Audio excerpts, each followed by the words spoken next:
بینما كنا نسير مع رسول الله صلى الله عليه وسلم سمع رجلا يقول أشهد أن لا إله إلا الله وأن محمدا عبده ورسوله.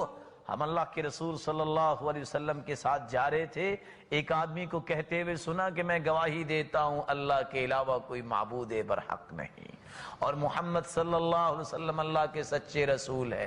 فرمایا وَأَنَا أَشْهَدُ، میں بھی گواہی دیتا ہوں میرے صحابیوں، وَأَنَا أَشْهَدُ أَن يَشْهَدَ مَا يَشْهَدَ بِهَا أَحَدٌ إِلَّا بَرِيءٌ مِّنَ الشِّرْكِ، جو بھی یہ گواہی دیتا ہے اللہ اس کو شرک سے بری کر دیتا ہے.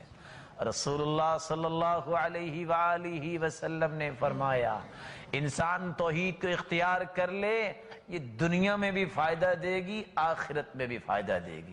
دنیا میں فائدہ کیا دے گی؟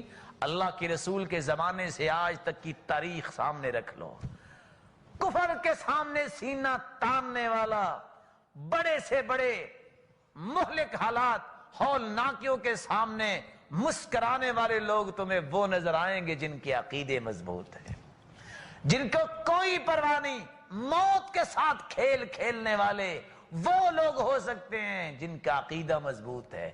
جن کا عقیدہ مضبوط نہیں وہ کبھی بھی اس طرح کی طاقتیں نہ دکھا سکتے ہیں، نہ توفیق ملتی ہے. اور آخرت میں بھی فائدہ یہ ہوگا، اس سے بڑا فائدہ کیا ہے؟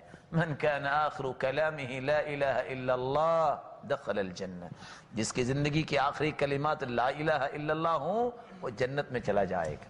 ابن حجر اسقلانی رحمت اللہ علیہ نقل کرتے ہیں ابو زرع رازی جریر بن عبداللہ البجلی کا پوتا تھا تو محدث، لیکن دیندار جو ہوتا ہے، محدث جو ہوتا ہے، اس کا میدان ہی الگ ہے.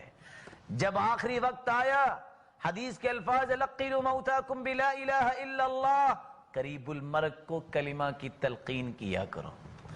کہتے ہیں لا الہ الا اللہ پڑھو، کہتے رک جاؤ میں تمہیں اس حدیث کی سند نہ سناؤں؟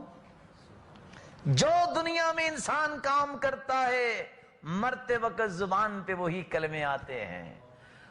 حدثنا فلان قال حدثنا فلان، پوری چین پڑی پھر حدیث پہ پہنچے. ان معاذ بن جبل رضی اللہ عنہ سمعت رسول اللہ صلی اللہ علیہ وسلم یقول من کان آخر کلامہ لا الہ الا اللہ، جس کے آخری کلمہ لا الہ الا اللہ ہوگا، انگلی اٹھائی آسمان کی طرف دیکھ کر مسکرائے، دخل الجنہ کے لفظ نہیں بولے اللہ کے پاس چلے گئے.